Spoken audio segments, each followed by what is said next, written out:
go through what is demolition plan and stability reports. When it comes to demolition works, what are the temporary supports requirements? What are the safety, health, and environmental considerations? In terms of demolition debris, how we handle the waste itself. We'll be looking at what are the different methods of demolition. And after that, based on past accidents, what has happened, and how we can learn from that to prevent similar from happening. Safety course online today. At the end, there will be an assessment. 5 questions requiring short answers. So don't need to write long essay answers.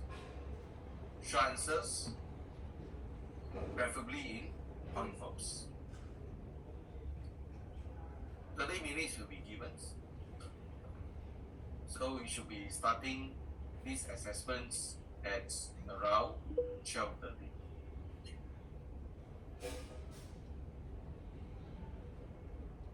Along the way, I'll be also launching poll questions, which are multiple choice questions. Over 3 sessions,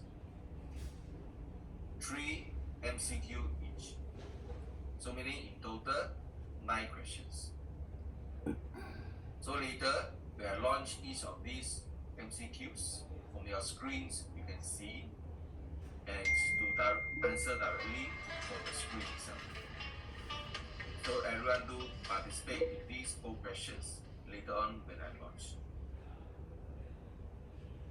At the end, feel free to ask any further questions or clarifications.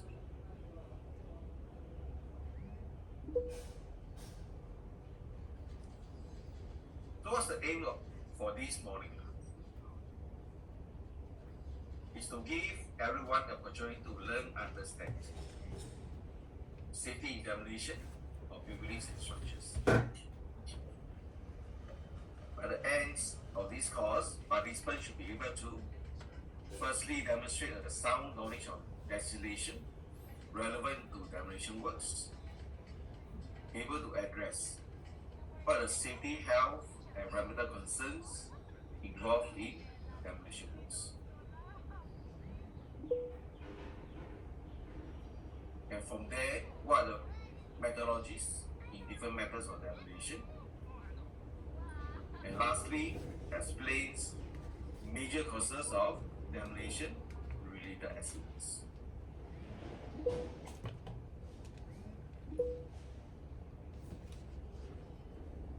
So when we say demolition, it refers to tearing down of buildings or severe injuring structures. Is it high risk? Definitely yes. It's a high risk activities in construction. Under WHH regulation, there are a number of high risk work activities that requires permit to work system. Halving, tunneling, excavation works, working in heights, confined space, lifting operation. So here, demolition work is also one of the high risk activity that requires permit to work. By carrying out demolition work, we involve lifting operation. Definitely yes, because we need lifting operation to lift up machines, equipment to the top of the building in order to carry out demolition works. From there, to lift down demolition debris to the ground below.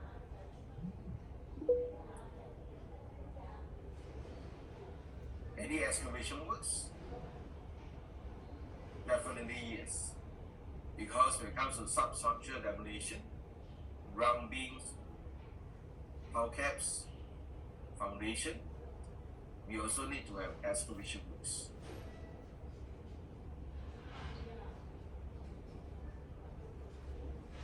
Working at heights, to carry out demolition work, involve working at height as well.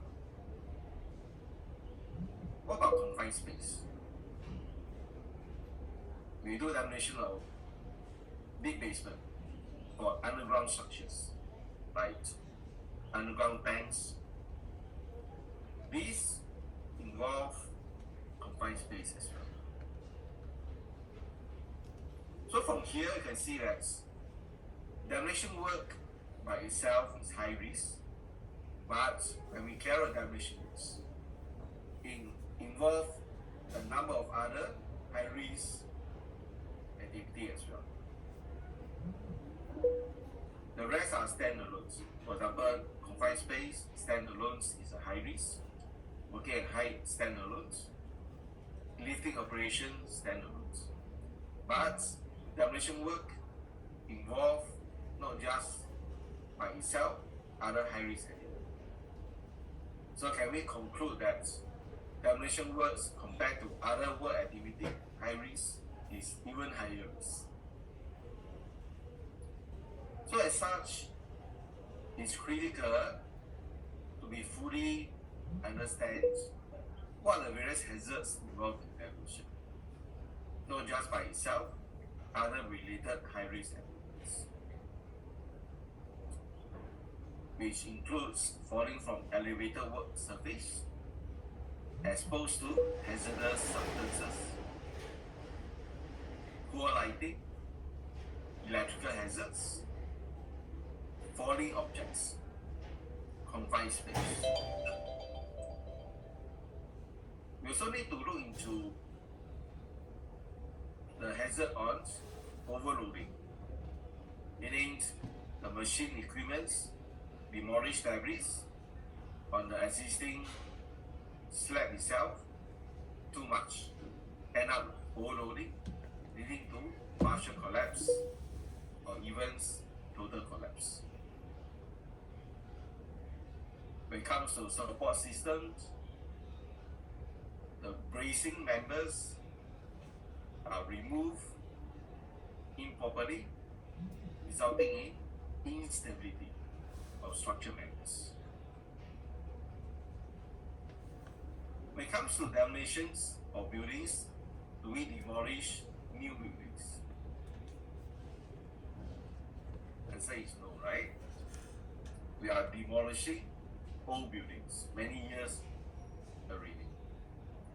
So as such, due to old buildings demolition, the building itself will have already deteriorated in strength. There will be certain damages to the building structures. So all these create weakness in the building structures. So this is one of the key considerations when it comes to demolition of old buildings. What's the existing strength that the building have, because we need to place machine equipment on the existing building structures. How much weight it can carry. Old buildings, there's a presence of asbestos. So asbestos is a concern where we need to look into how we can safely remove asbestos. So with all these hazards, for today, we'll be looking at what are the various aspects to consider during demolition.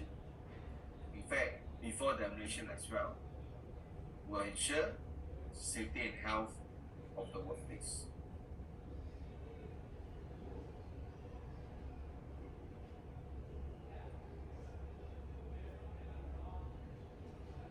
We look at legal legal requirements.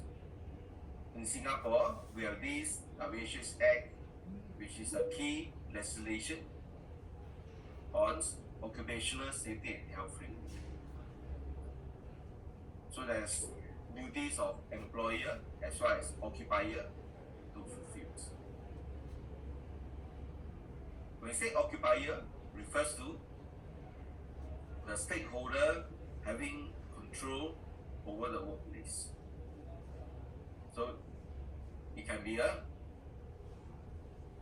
holder of the factory license, or when it comes to construction work site, it's a main contractor. Main contractor is the occupier of this work site. So from here, to implement measures on planning for demolition works, selecting appropriate methods of demolition and equipment to be used, to appoint competent persons experienced in demolition work to assess and inspect the structure to be demolished.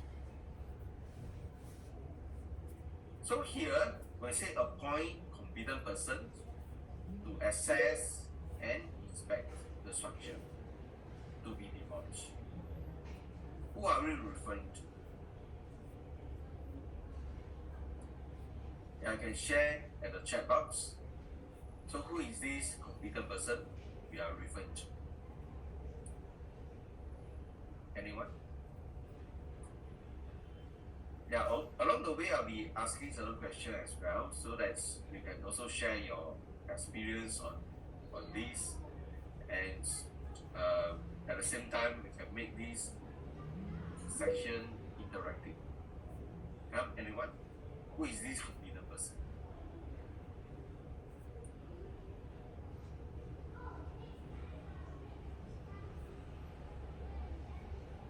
Okay, we have answers coming, say PE or QP.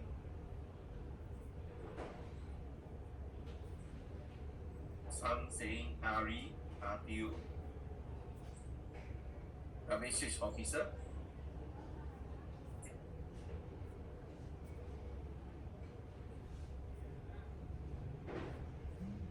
Employer, employee.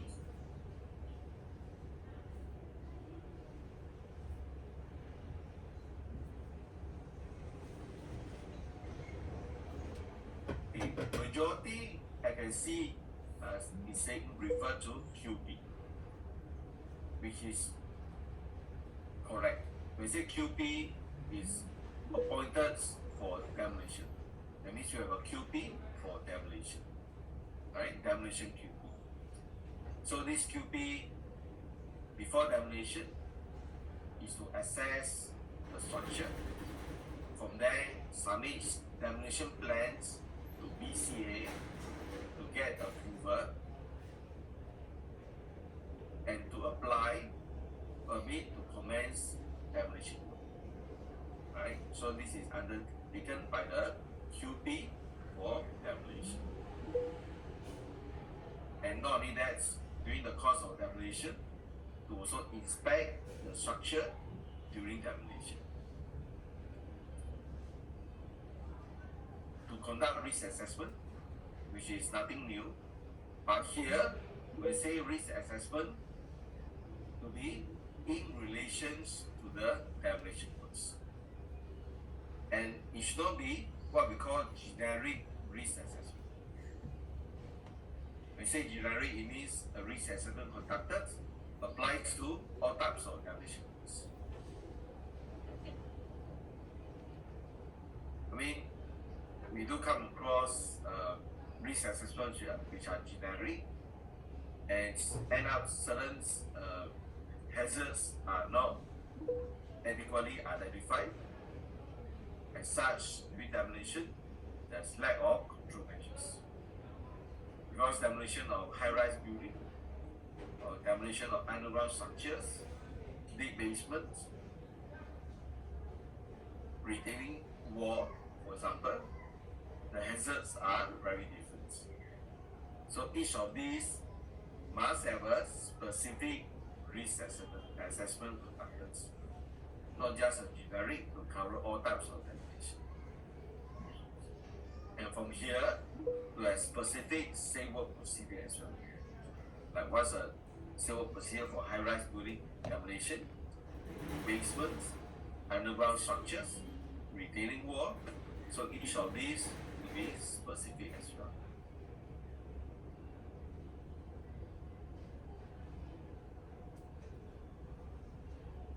To erect appropriate hoarding, catch platform, overhead protection barriers. So this to protect the public as well as personnel on sites. Security is critical to prevent any unauthorized access to demolition zones.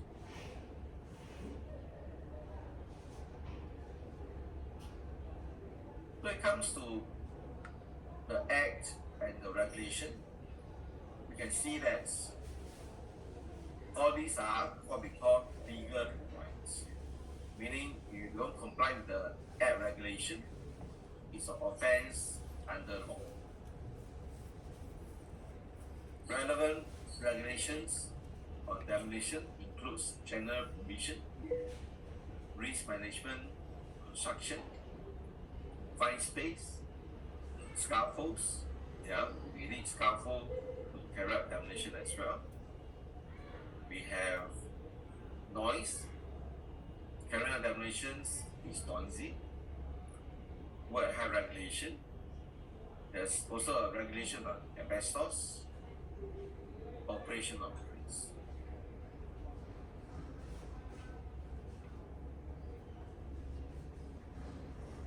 Besides the legal requirements, we are also core practice. Singapore Standard Core Practice provide guidelines as to how we can implement practices, right, in order to fulfill the legal requirements. But just to highlight that core practice are not legal requirements, right? These are guidelines we can implement. But having said that, if we don't implement certain guidelines, core practice, any accident happens in court, right? It can be referred to assess whether reasonably medical measures has been implemented based on the core practice in order to fulfill the legal requirements. We have SS 280 specification for metal scaffolding, SS 557 core practice for demolition. So these are important core practice where the demolition contractor should make use of when carry out demolition works. SS 568 fine space. We have 602 on noise control on construction and demolition sites.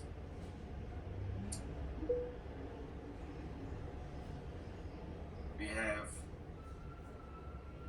SSEN 1991-1-4 refers to actions on structures, general actions, wind actions. So it comes to installation of temporary structures such as hoarding, cover walkway, catch platforms. What are wing loads consideration when it comes to design?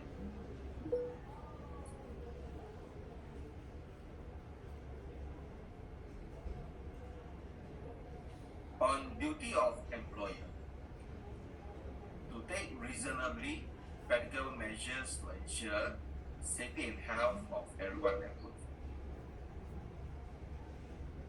maintains safe work environment, ensure persons are not exposed to hazards, develop, implement emergency control procedures. So here, when it comes to demolition works, procedures includes what? Not just talking about procedures on fire. Alright?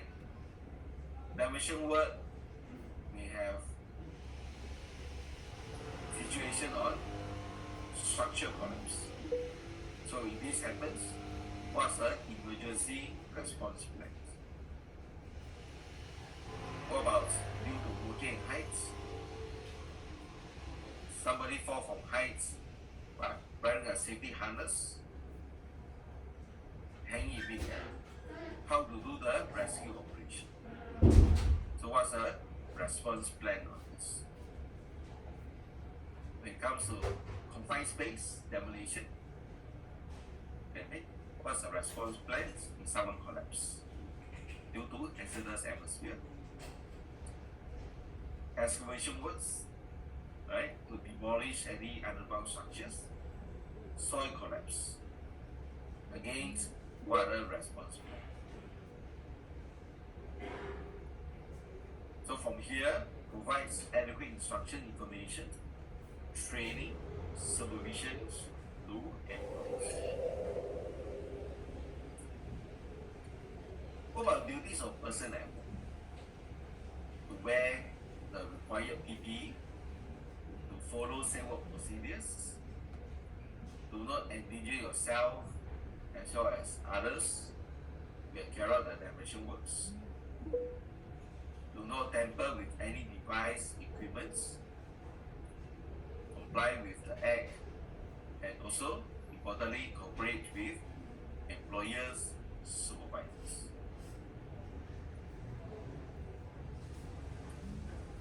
Duties of manufacturers and suppliers.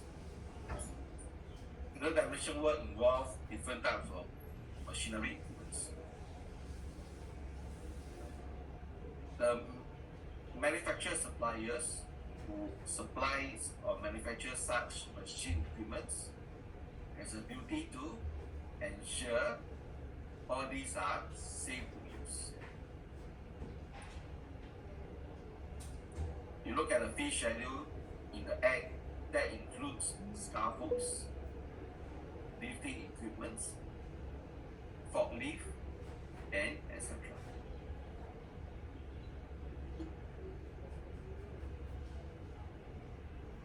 Okay, when it comes to reportable accidents, right? With one question, fatality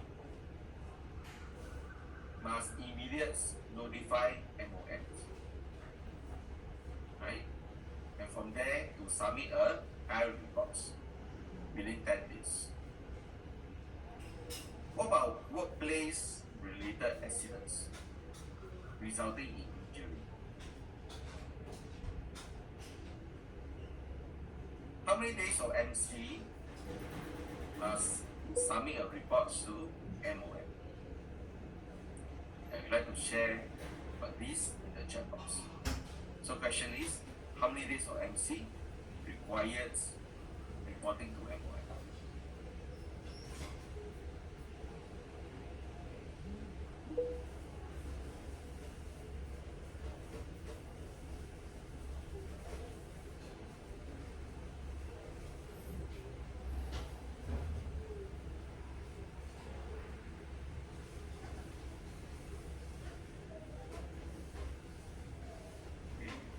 So, based on the response so far, I see that quite a number say 3 days or more than 3 days. So is it 3 days or more than 3 days? There's a difference, right? And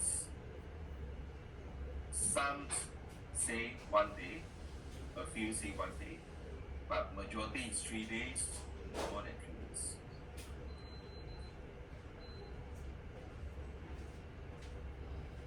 Any more?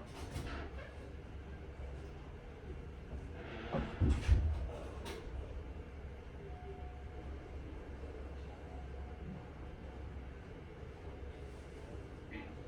So the answers coming in is also same, 3 days, more than 3 days.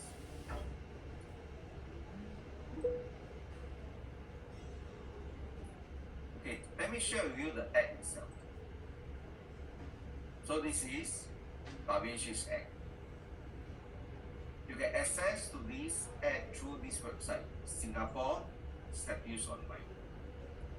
Okay, let me go to the home page. So this one. So once you come to the home page, you can do a search.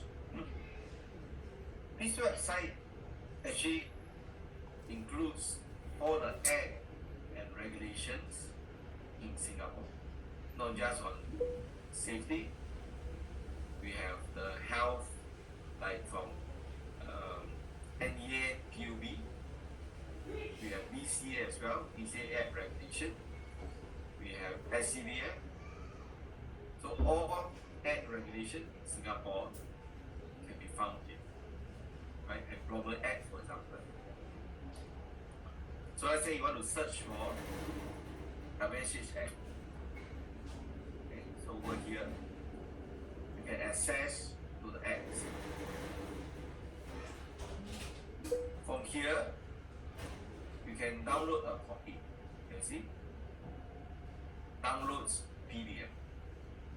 Right? Free of charge. No need to pay. You can download a copy of this Act. Under the Act, there's a number of regulations. So from here, you can see subsidiary legislation. You can click to access all the regulations under the Act. You see? There's one on incidents reporting regulation. You can also access this regulation from here. Okay, so let's take a look at this regulation.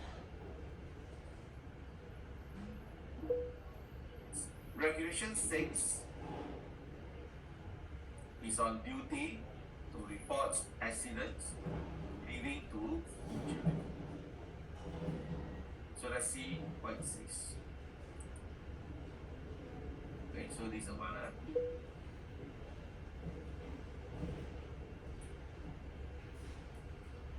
It says where an employee meets an accident at workplace on or after 1st September 2020. So meaning there's an amendment made on 1st September 2020. Okay, there's an amendment. Employer certified by registered medical practitioner. Okay, or registered dentist. So he's not just a medical practitioner, dentist as well. To be unfit for work. When we say certified to be unfit for work, what does it mean? How many days of MC are we referring to? Is 1 day MC unfit for work? Answer is here, right? You see? So here, it means that amendment has been made since 1st of September 2020. Before that, it was more than 3 days. It's not 3 days, right? It's actually more than 3 days before that. Now already amended to unfit for work, meaning 1 day MC and above. Okay? So from the response so far, majority of you wrong. It's not correct. It's not 3 days, more than 3 days. It's actually 1 day or more. And it also says require hospitalization. Meaning as long as admitted to hospital for treatment, must report to employer. Okay. Before the amendment, it was more than 24 hours hospitalization. But now the more than 24 hours already removed. Becomes any hours.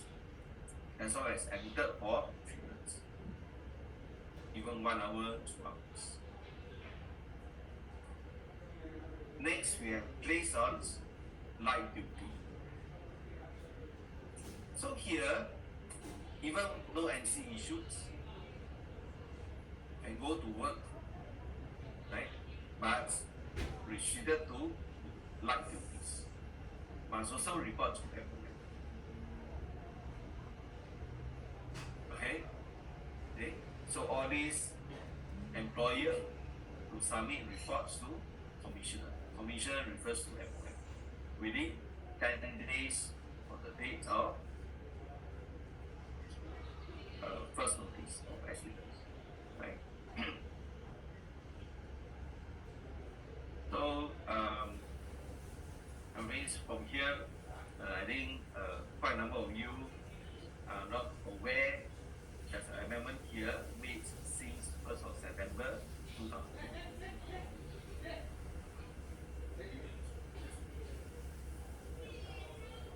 But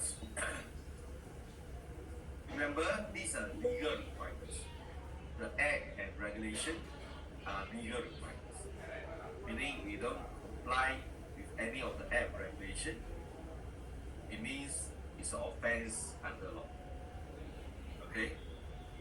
So for example, if MOMs do a routine check on a company, found that a number of employees were having MC due to work-related accident, but having MC of, let's say, 2 days, 3 days. Before 1st September 2020, no need to report because it's more than 3 days, remember? But now, must report. So the inspector asked the employer, why not reported? Alright? So can the employer say, I'm not aware there's an amendment dates in the regulation? Cannot, right?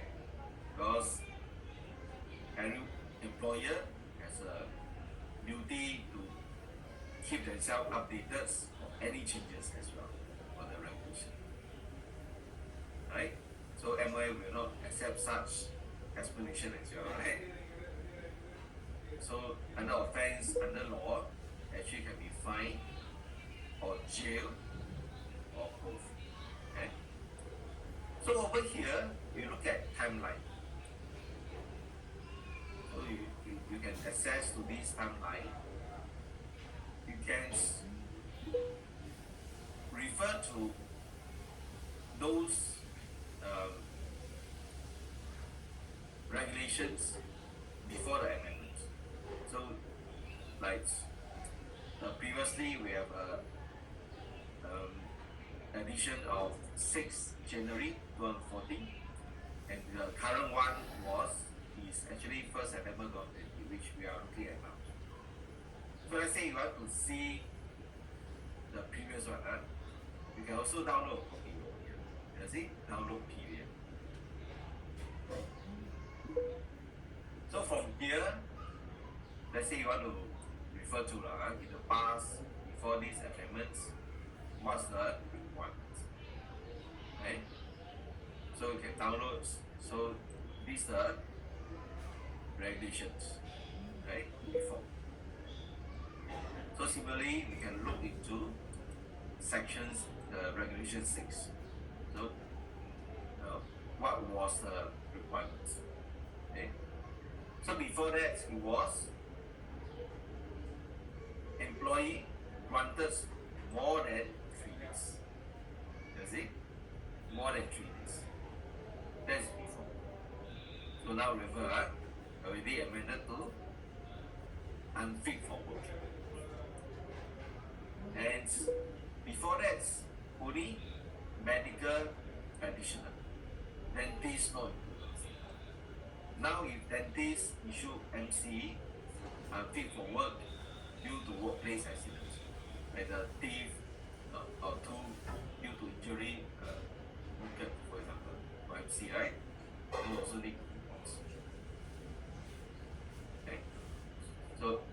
mentioned earlier, before that was at least 24 hours for hospitalization. Now, any hours as well as admitted for treatment. Right?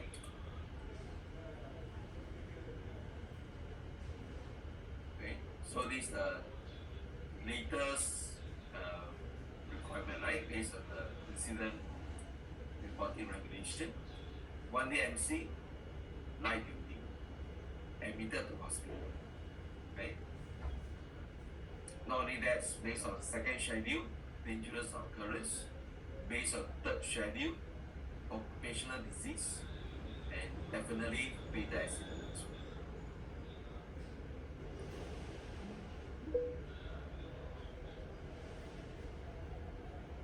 So it comes to individual person, maximum fine a person can be fined up to is 200,000. Not sure whether everyone is aware of this, but it is substantial fine. Not 20,000, but 200,000. Right? In fact, there's a jail terms can be imposed as well. Maximum of 2 years. Maximum 2 years. So it's either fine or jail or both.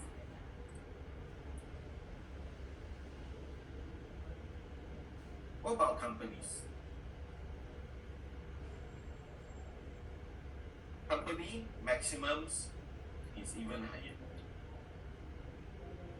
500,000. You see? 500,000. Of course, we cannot send a company to jail, right? So company, there's no jail. If I ask a question, let's say due to workplace fatality, right? Every fatality, definitely there's investigation. We end up in court as well, right? Court case. Whether it's due to the individual person are charged or the company are charged, right? In relation to the fatal accident. If I ask you, let's say this year, right? This year, so far, due to workplace accidents or individual persons charged in courts, do we have more cases where the person is fined or more cases where the person is sent to jail?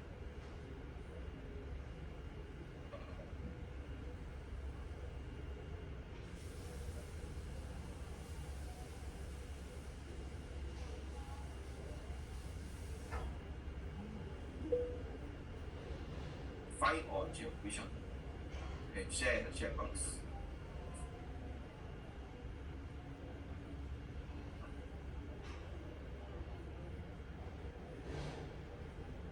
Okay, so far those 10 over respondents, everyone say it's fine. Okay, you can see one saying jail. Any more?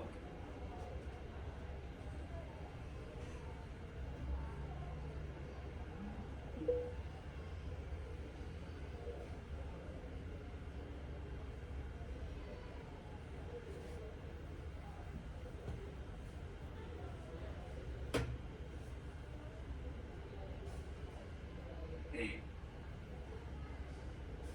Based on those responded so far, vast majority say is fine. Very seldom with jail, right? So more fine. Okay. Let me share with you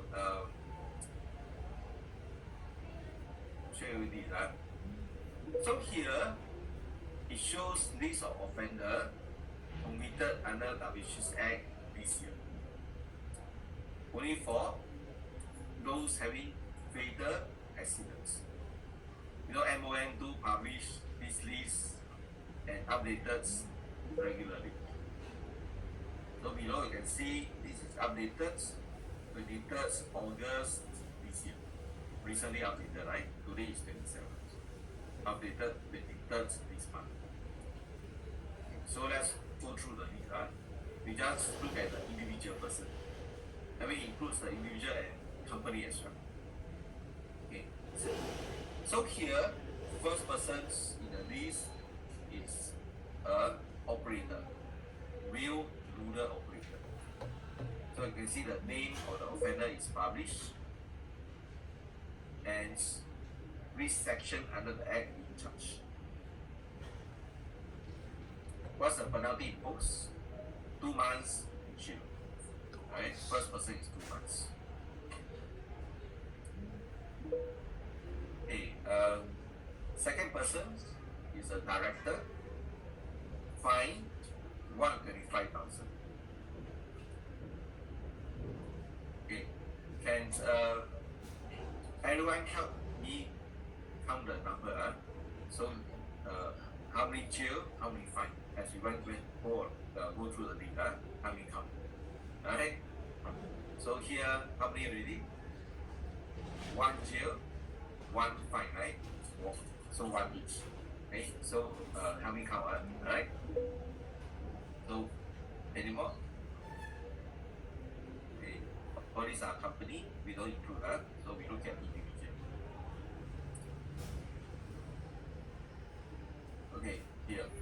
So this person is a director come operation manager. Fine 65,000. Okay. A supervisor 6,000.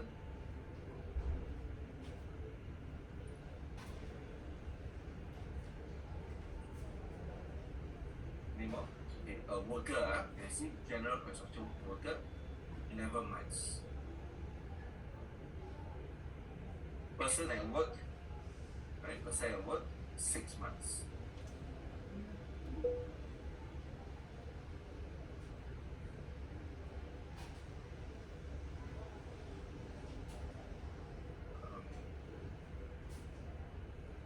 Okay, director of operation 125,000. Project director 6 weeks. Site manager 14 weeks. Project manager 26 weeks. Site supervisor 6 months. That's all. So you total out the number of individuals which are fined and number were jail. How many? Anyone how many count? Okay, how many share the chat box? So what's the total of fine and total of jail? So we have 4 fine. How many jail? 8, is it? Or 7? Because I haven't counted exactly. It's 4 fine, 7 jail, is it? Okay.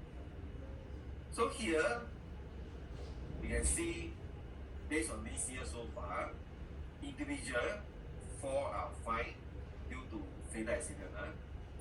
7 are jail. So if I ask the question again, more fine or more jail? Answer become more jail. It's not fine, more jail. This is something I think majority of you are not aware. Right? When it comes to offense under the air regulation, in particular when it comes to fatal accidents, in fact, Singapore government's MON take it very seriously. Any persecution, more end up with jail rather than fine. Which one is the heavier of the two? To you, which one is more heavy? Fine or jail? I'll say most will say it's jail, right? Because nobody want to go to jail. Fine, you can pay the money, right? But jail, loss of freedom. In fact, loss of reputation as well.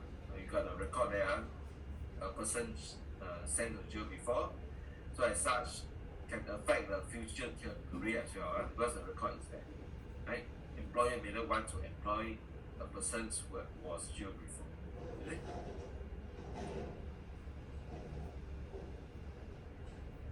I think Ramasamy Vera Pandi, you have shared in the chat box saying that no audio a few times, right? I believe the rest can hear. I'm not sure why you don't have audio. You can check your device now whether you have on the audio or the volume. So if not, you can log out and log in again. Alright? I believe the rest can hear. Okay?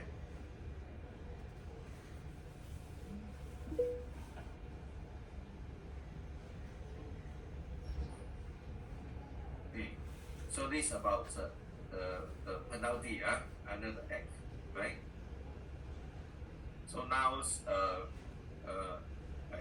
everyone is aware. In terms of violations, it can be serious. There's a jail term as well, and it's not uncommon due to workplace fatality. A person's sent to jail. In fact, this year more are sent to jail. We have 7, right, in total, compared to 4 who are fined.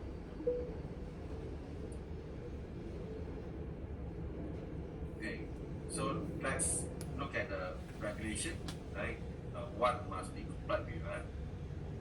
Under permit work, demolition work, high risk activity, so must have permit to work system. So for this, if no permits, offence will be maximum 20,000 fine. Duty of any persons who is aware of being carried out any work, right, which is incompatible.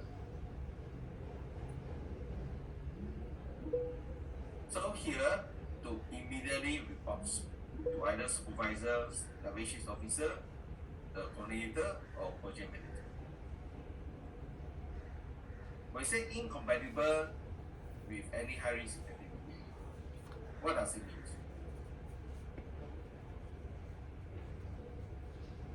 Let's say we carry out demolition work at heights, like demolish the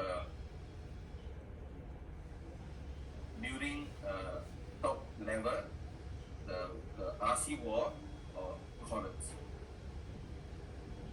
at the edge of the building.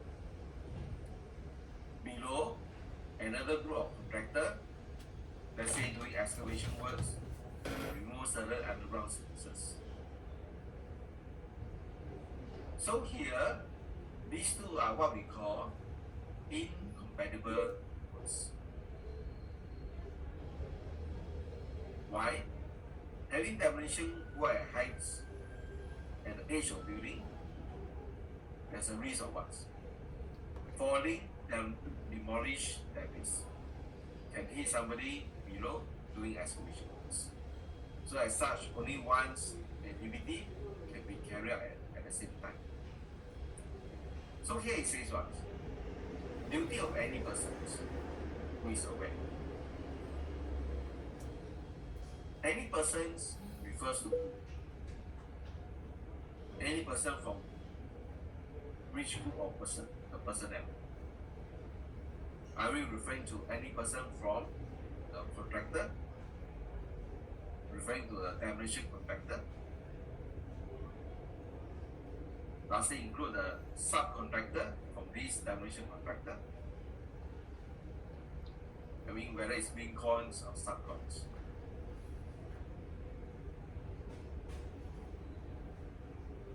Any person includes visitor, as in visitor enter the demolition work sites, happen to see or aware of such incompatible work carried out.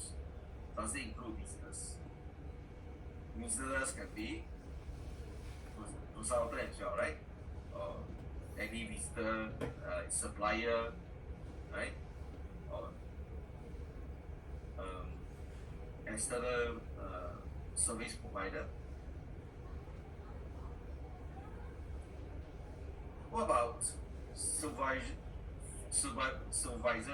site supervisors, regularly BCA, like RE, RTO. So RE, RTO included in this any person? Yes or no?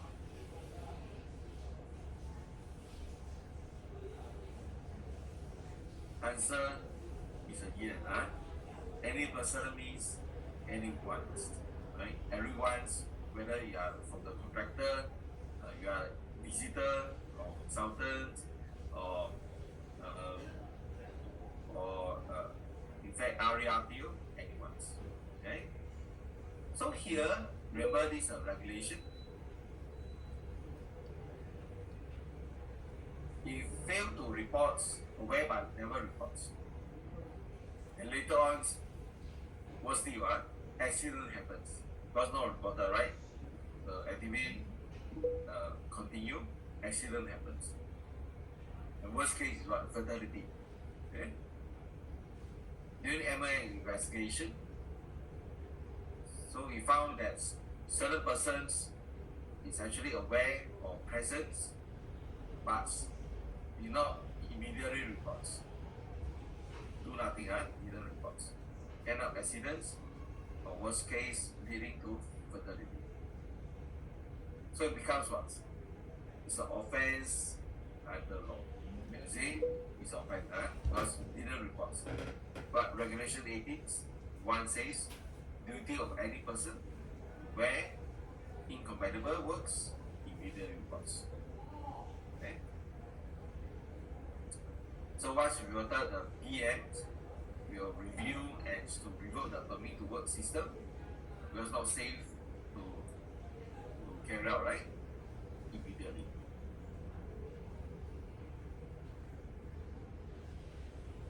Under Part 10 of construction regulation, we have demolition. Okay. So we say demolitions, we have 71s, where possibility adjacent structure, unsafe or will become unsafe. Adjacent means you do demolition work on this building, structures, surrounding nearby structure, what we have.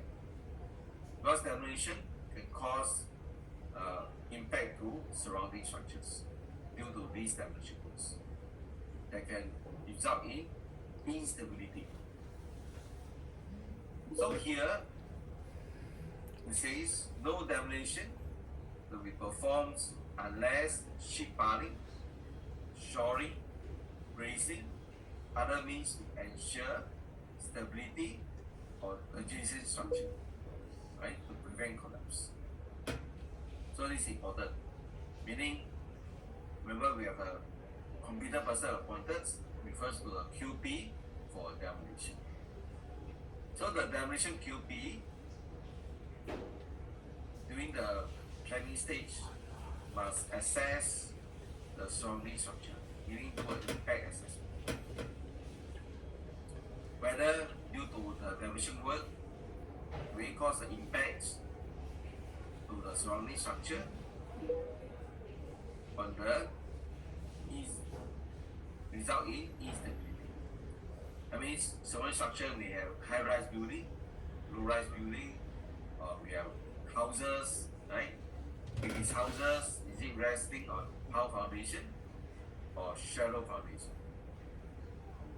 Or any other structures on shallow foundation, like covered linkway, right? Covered linkway nearby.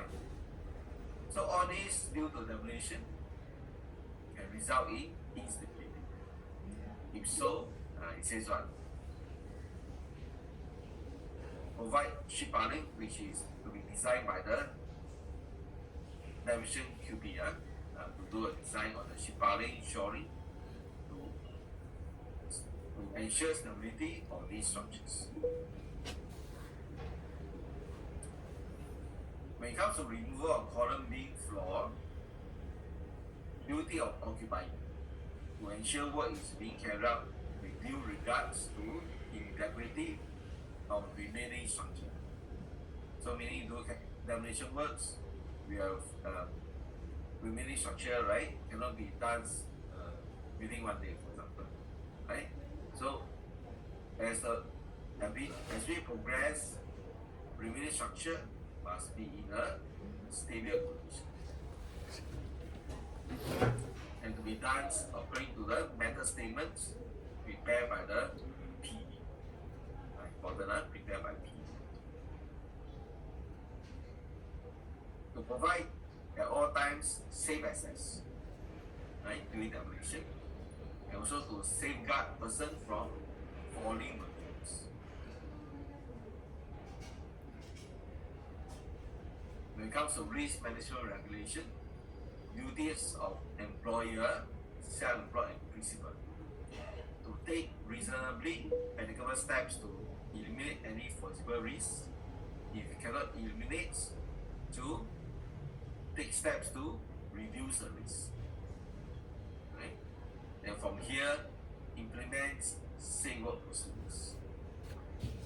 So under this offense will be first 10,000, second 20,000, or 6 months jail.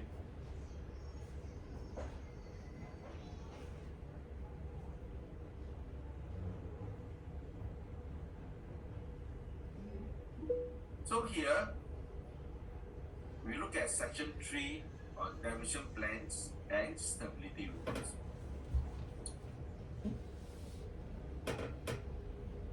Who prepare these plans and stability reports? The QB, QB for demolition, of course, in conjunction with the demolition contractor, right? Together, they discuss, then to finalize what is the demolition plans and stability reports, and from here, we submit to BCA, right, for approval, and after that, apply for permit to commence demolition works. So what's the purpose of these demolition plans? Is to ensure all activities and use of equipments in demolition executed in the right sequence, safe manner. That's the purpose, right? And also to ensure proper protection, shoring works are erected. These plans to be prepared with findings from a detailed survey of the buildings to be demolished and also the surrounding. So here, before the QP can prepare this plan, must do a survey first. A survey first, then prepare the plan, right?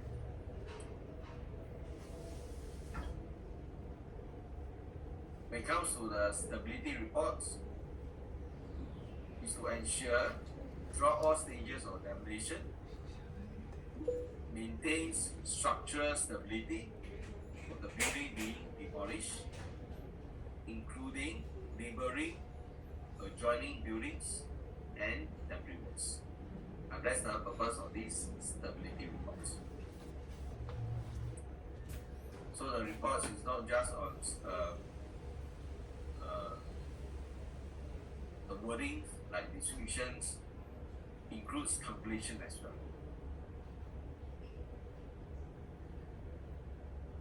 Okay, so first is survey, right? Survey first. Who conduct the survey? The demolition, right? Conduct the survey, of course, can be together with the main contractor, demolition contractor, to take the required photographs. All available plans, the building should be examined, meaning the as-built drawings, right?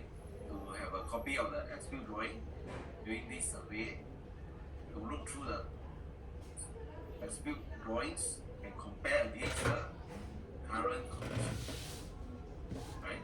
Because along the way, certain modifications, alteration may have happened, but not captured as built on.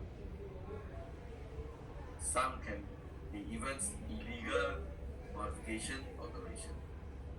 Did not approve. The owner do their own modifications, alteration without going through the required approval from authorities. Okay. So what's the relationship and condition of adjoining properties? Right? Services, other properties that can be affected by demolition.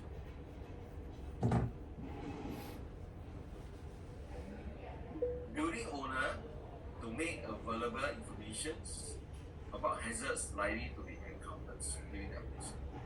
Because they have all the as-built drawing, they've been there for many years, they know fully well what is within, what can be hazards when it comes to demolition. All these informations right to be included in the tender documents. So you need to tender for demolition, right? So the tender itself to include all this information. Information like any possibility of drains, sewer, or special services passing through on the property itself.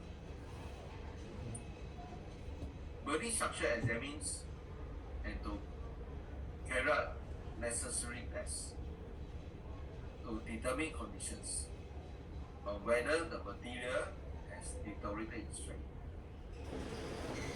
that can result in instability during the demolition process. Remember, we are saying the building is old building.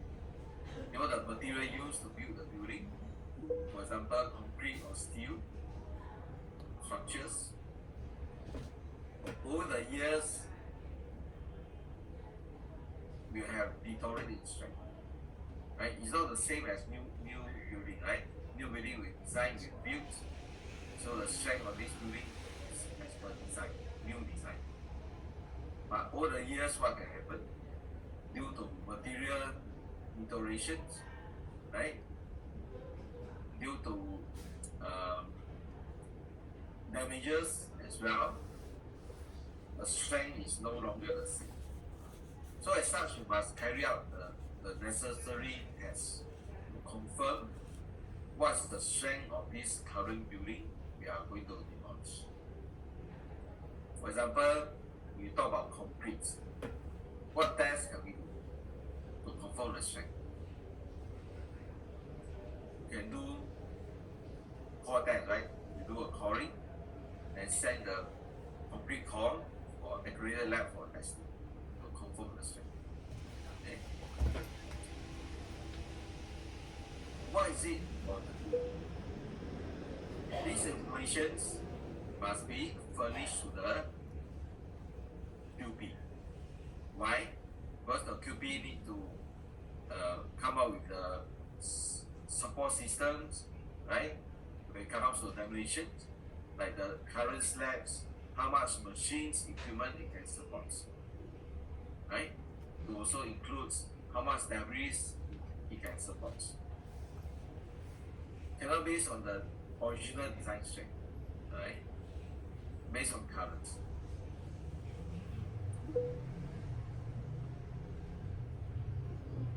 To careful examines, in particular basements, any voids, any dumps of material, because the owner we have vacant the building already, right? But may have left behind those hazardous substances like flammable materials, gas cylinders, right? All these can be fire hazards. So during survey, capture all this information.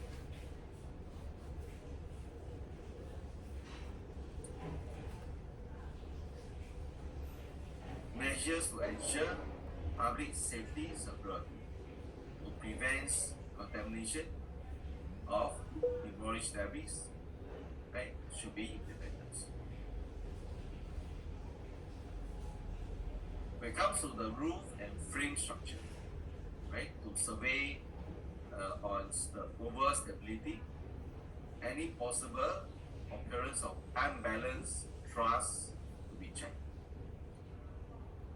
and the bracing members to be identified, and so that later on when it comes to the demolition methods, how to ensure demolition is carried out in a sequence to maintain stability, safety of remaining structures. When it comes to walls to be checked to determine whether they are load bearing or not. So let's say I talk about concrete wall. During survey, we based on SPQ and based on site confirmation, these are concrete wall. And we conclude that this concrete wall is a load bearing wall. So it's all concrete wall, load bearing wall. Yes or no?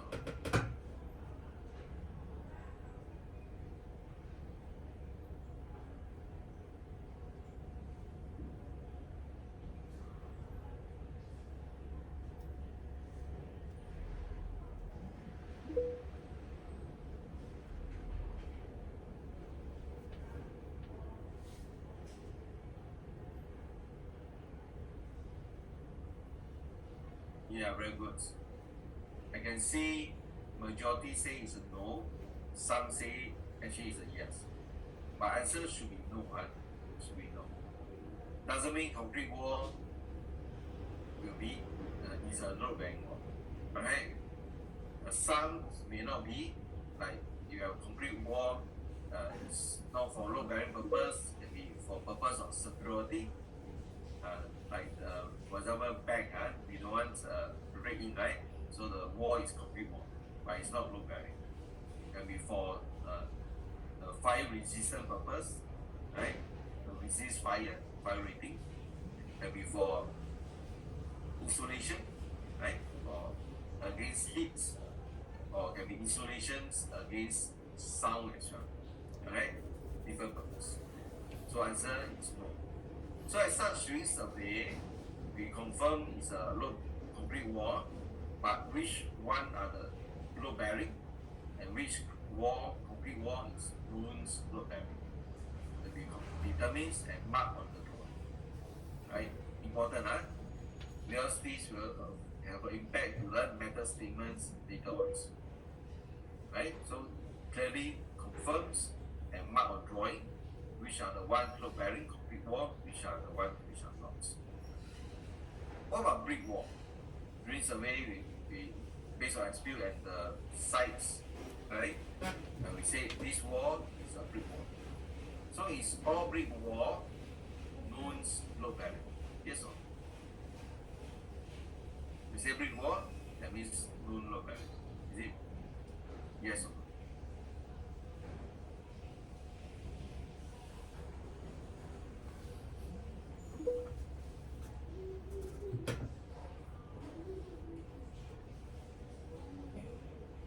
Most of you say yes means say no means even if it's a brick wall, we cannot say confirm is no load bearing. Some can be load bearing wall.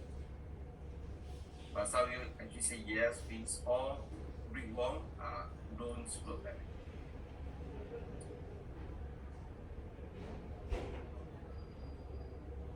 But answer for this is should be a no. Meaning some brick wall are in fact load bearing brick wall.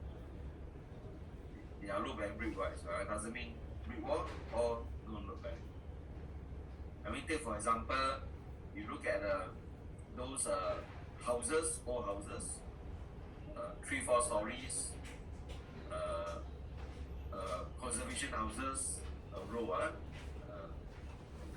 So we have the given wall and the party wall that separates one house from another because they are joined together, right? A row of houses, shop houses, for example. Right below shops, on top can be dwelling units, right? Quite common in Little India, Serangoon area, right? So here, you look at all these houses, the gable ends and the party wall in between, they are all brick walls. This brick wall from first story goes all the way to roof level. They are very thick, talking about 500 mm thick or more. They are all load-bearing brick walls. Okay, so every story, the RCB sit directly on this brick wall. The all houses typically we have the timber floor, right? So the timber supports sits directly on the brick wall as well. When it comes to the roof, we have clay roof tiles. The timber rafter sits directly on top of these brick walls. So as such, when we demolish the brick wall, thinking is no load bearing, what happened? The floor, the beam collapse. The clay roof tiles collapse. Why? Because it's supporting every story and the roof as well. So importance during survey, first we confirm which are the brick walls, and importantly, to confirm which wall are non-slope bearing and which are the one which are load bearing. Clearly marked on the drawing. Okay? Because in the past, accident happened before. The worker do demolition works, not aware this brick wall is load bearing brick wall.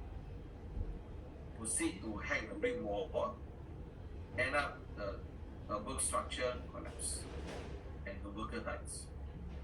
Happened before, okay? So this is very important.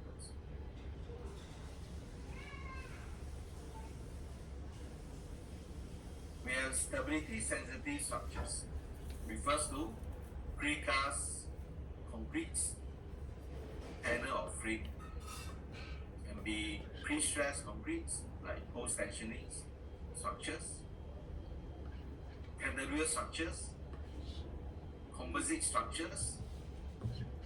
Composite can be a combination of steel and concrete. We have bridges as well. So all these are classified as stability sensitive structures. So we survey to identify which are the stability sensitive structures we have for this building. Because the grease is higher, right? Because all these are not conventional structures. So the method of statements to demolish such structure will be different from conventional.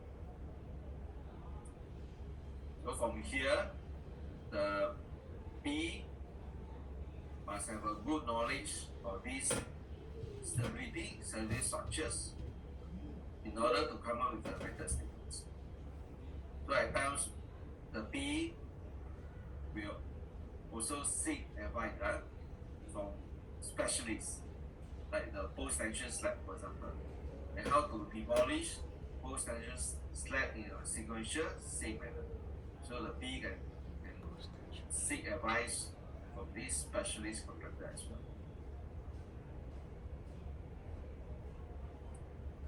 Okay, so it comes to basement, cellars or voids. And importantly here is to ensure that before entering such basements,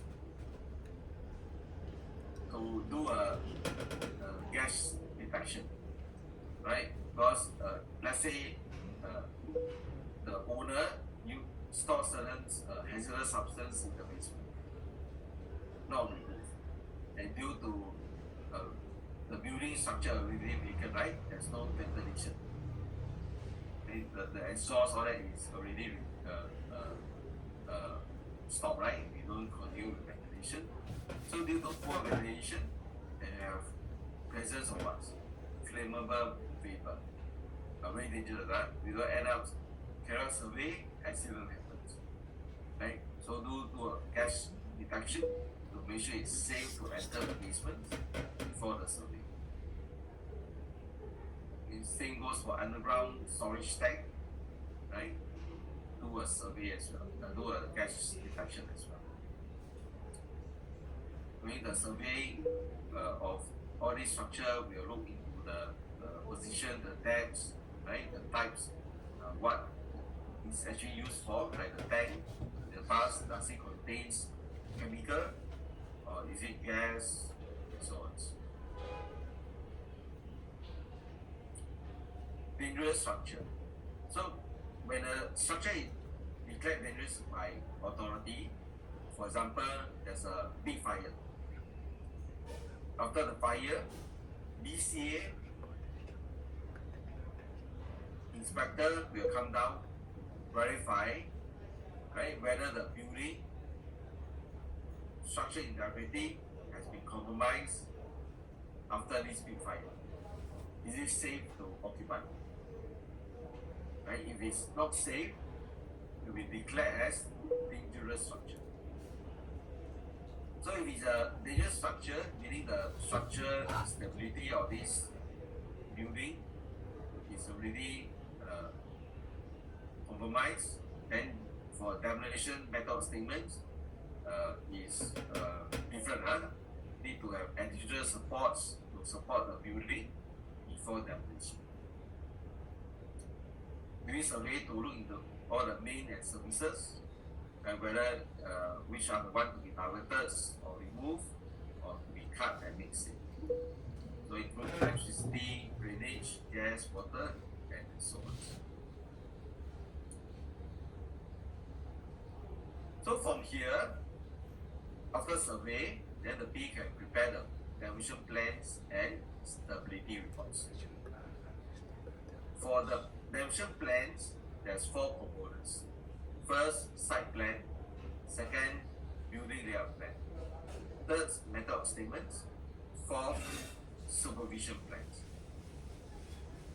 For site plans, to include location of building to be demolished, the detailed topography of sites surrounding structure, meaning the ground level, what's the level, any slopes, right? And whether based on the as-built drawing, any removal or backfilling happens to the site, to the surrounding. Because over time, the backfill or removal can happen. This can affect the method of statement for demolition as well. These are for building to be demolished to surrounding building structures. Under building layout plan, to include the design life loads, the structure support system, the principal method of construction, any unconventional structure elements, the condition of building, meaning the degree of deterioration, including the appraisal or load carrying capacity. So what are the test results? And we are conducted. Neighboring properties affected by demolition, including any shared staircase, any parking lots. So from here we have method statements. So what's the procedure for demolition of buildings? The demolition cycle, meaning every slabs, for example, what's the cycle time? How many days to demolish one slabs? The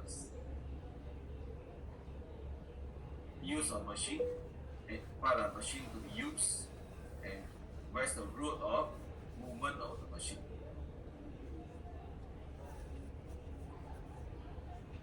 The measures to protect the public, including hoarding, cover walkway, test platform, scaffolding, safety nets.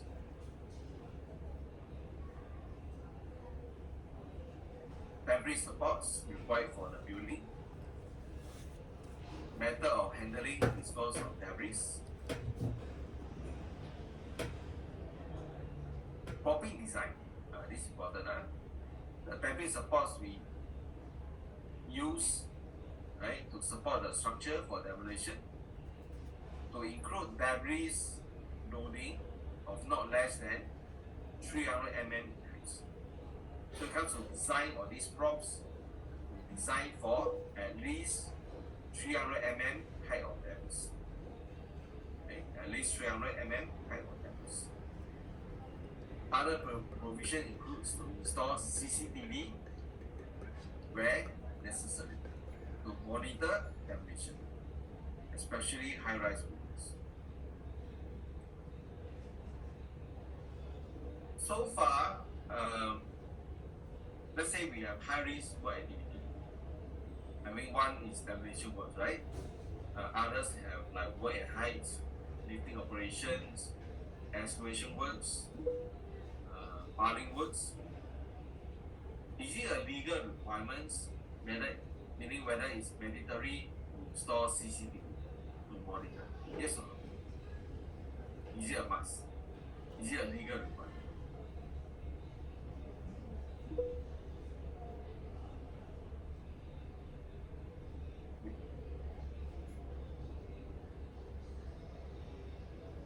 They say legal requirement means no CCTV installed to monitor high-risk work activity is an offense under law. So is it yes? So does your construction site have CCTV to monitor high-risk activity?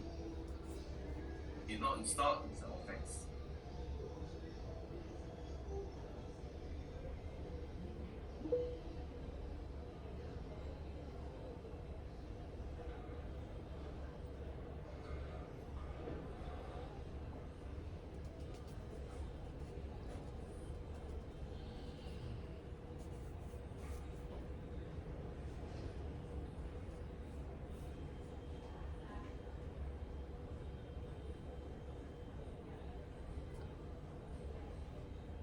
We have a mixture answer. I think so far majority say it's a no, correct? So meaning it's a good practice, but when it comes to legal requirements, answer is a no. Am I correct? But are you aware that effective next year, it will become mandatory? Anyone aware?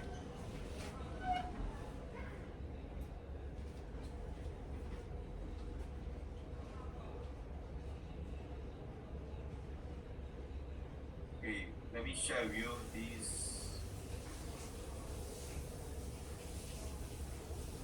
It came out in the papers as well. Okay, from here, I think came out in Straits Time. Video surveillance to be mandatory at construction project worth 5 million or more. Right? So what it says that? So it says company 5 million or more from June next year becomes mandatory. Okay? At least some of you or most of you may not be aware yet, but from next year, June is compulsory, mandatory, meaning you don't install to monitor high risk for activity becomes offense. Right? So here, when say install CCTV, like you do formwork installation, this picture, right? Then we have rebar and completing. So this is high risk for activity, meaning must install one CCTV to monitor this one. Let's say we have 5 blocks. Each block will have one CCTV to monitor that block. It's not just one overview to see all the project. It's not current practice. I think one to see overall. No okay. Where there's a location having high risk work activity, that location will have a CCTV. So 5 blocks having work height activity, 5 CCTV on that level to monitor the work heights. Not just that, let's say we have excavation work also below. Excavation work high risk, right? So 1 CCTV for excavation works. Let's say we have confined space, 1 CCTV for that confined space. Okay. Lifting operation, 1 CCTV for lifting operation. Or can be more, because if one cannot cover all lifting operation. Include the vehicle, loading, unloading, storage area. That's considered as high risk also, right? So, how you find these new requirements? Anyone like to share on this? You can army yourself.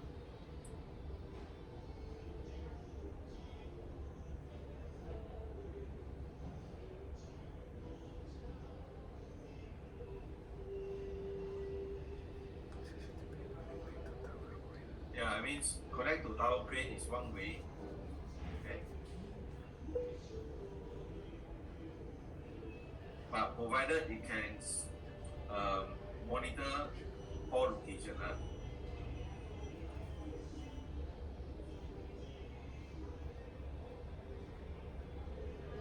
So here it means that MOM, because it's mandatory requirement, you can access to all these video recordings. Anytime can access to it. Alright? So MI can access to look into the high risk activity, whether the contractor has sufficient control measures implemented. Anytime can access to this. Okay? And when it comes to any accidents, so typically accident happens, then contractor will submit a report, right? I report to MOM.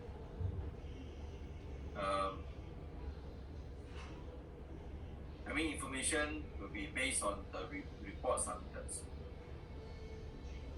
I mean, in some cases, certain information may not be completely detailed enough or completely correct. Some may not be so correct. Alright? So here with this CCTV, MI can also verify. For example, accidents, I want to see the video, see what happens. Alright? So from video, can also verify whether the I report submitted is correct or not. From video can also see, right? Remember, there's a requirement on duty of any person to report incompatible work activity. Remember? Yes. So video can see who is there before the accident. Right? If it's incompatible work activity, why not report this? Okay? So this is what will happen, right? Effect from June next year.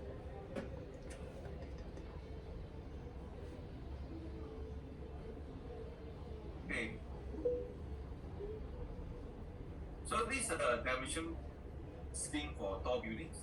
So basically you can see the demolition machines on the top most floor, and below we have the temporary props.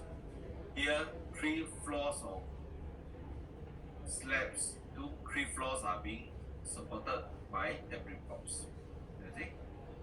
So outside we have the scaffolding, full heights, we have full height safety nets.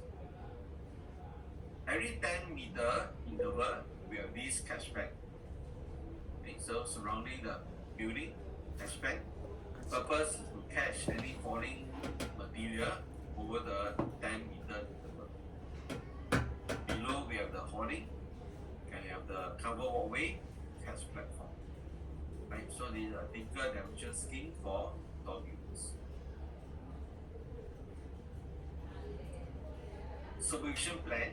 So the B to states when and which stage you will inspect the sites. Okay? And B to brief the site supervisor on the method statements, precautions, to provide copy of demolition plans to the supervisor, and to instruct them to monitor height of demolition debris.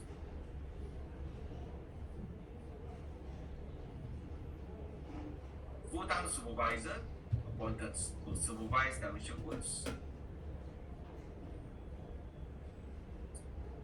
When it comes to the stability reports, right? So remember I said it's include calculations. There's actually 4 types of calculation to be included. First will be supporting calculation to demonstrate use of power machines will not affect safety, cause damages to any building structure, land services. Second, structural calculation for all temporary supports raising when power machine equipment are used. Third, structural calculation for temporary and permanent supports that require to support neighboring buildings or adjoining properties. Multiples. And number 4, calculation demonstrating demolition work will not render margin of safety in and risk, cause damage to any building, structure, land services. Right?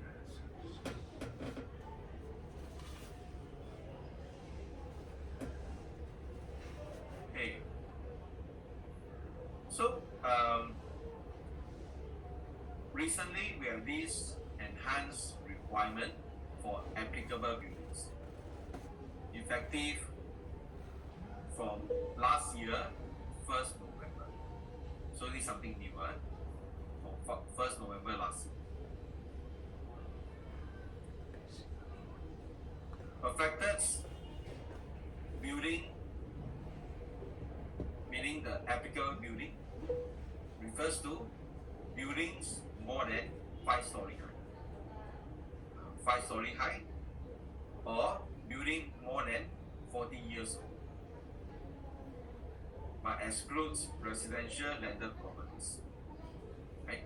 So if it's under this condition, it will be classified as applicable building to comply with these enhanced requirements. Okay? After 1st November 2020. Right? So meaning when it comes to the plan submission, the demolition plans submitted by the QP demolition must include these enhanced requirements. So what's the enhancement? Before that, the QP will submit this demolition work plan, right, to CBC, right, under the PC Act, Building Control Act. Okay. So from here, once approved, to apply for demolition permits. So now, with this enhancement, it becomes demolition sequence in the demolition work plans must include details of soil stripping to be carried out by builder. So these additional requirements of soil stripping for the enhancement. Later I'll further explain what is this soil stripping. But now to note that during the plan submission, to include how soil stripping will be carried out by the builder. After approved, soil stripping carried out by builder. Right? To follow the structure appraisal conducted by QP. That means do a soil stripping first, then the QP will do a structure appraisal. This is carried out before the permit for demolition. Permit haven't issued, but before permit issue, builder carry out soil stripping, then the QP will do a structural assessment after soil stripping. So once this is done, the QP to submit declaration in Annex A as well as structural appraisal reports. Right? After the soil stripping, the reports together with application for demolition permits. Right? So additional with soil stripping, the plans submission, soil stripping before the permits, and structural appraisal conducted by the QP. So what is soil stripping? Objective is to expose the structural elements of applicable building so that the QP can carry out detailed structural appraisal. Soil stripping includes removal of all fixture and fittings, partition, ceilings, all types of internal cladding. Internal cladding. Like the internal wall, you have cladding over, right? If you clad over, behind cannot see. The wall cannot see, right? Is it RC wall, brick wall, whatever? Survey need to access, right? So if not removed, how the QP do the survey? How to do a structural assessment as a reason. So that's why now, under enhanced requirement to do soil stripping, right, before demolition. In fact, before apply the demolition permits. Right? Same thing with the ceiling. Ceiling cannot see the actual structure, right? Above ceiling. Okay? So must remove the ceiling. Any fixture on the wall, we have cabinets, then behind cannot see. So remove all the furnitures. Okay? Then from here, to be to identify any weakness, defects, deterioration, damage to the structural elements, identify any risk posed by structure which do not have any redundancy or subject to tensile forces. Any risk posed by structure, construct of timber or masonry, because some are covered, right? The timber, for example, are covered by ceiling, right? Cannot see. Because like timber over time may have deteriorated strength, right? Can be due to termite attack as well, right? Identify any risk of unplanned collapse due to change of use, including rigid in the cause of post-demolition use.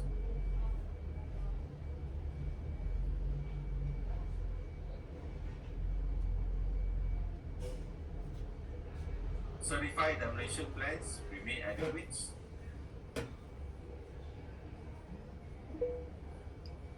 Propose additional measures to ensure demolition work are carried out safely.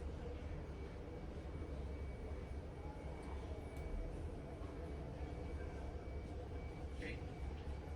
For building more than 40 years old, to conduct non-destructive tests to the concrete.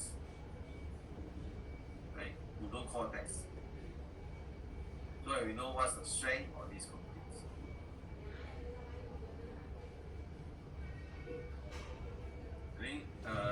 One of you asked, is soil stripping requires RERPU?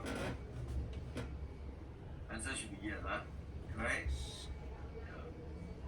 Because it's also hazardous. So once contract awarded, then RERPU should be there, right?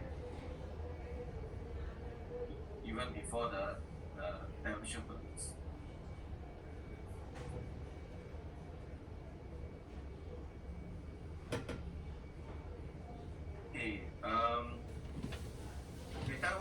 stop here for a break. So after a break, we can come back to start with the whole question, the MCQ, which I mentioned earlier, right? So we can have a break of about 20 minutes, right? We will resume at 11. We can resume at 11:05, right? So at 11:05 we will come back for part. So now the break. See you later. So we stop this for a break. Continue later. This is safety in demolition of buildings and structure. This is a live course, so I take this opportunity to have this for references. Okay, bye.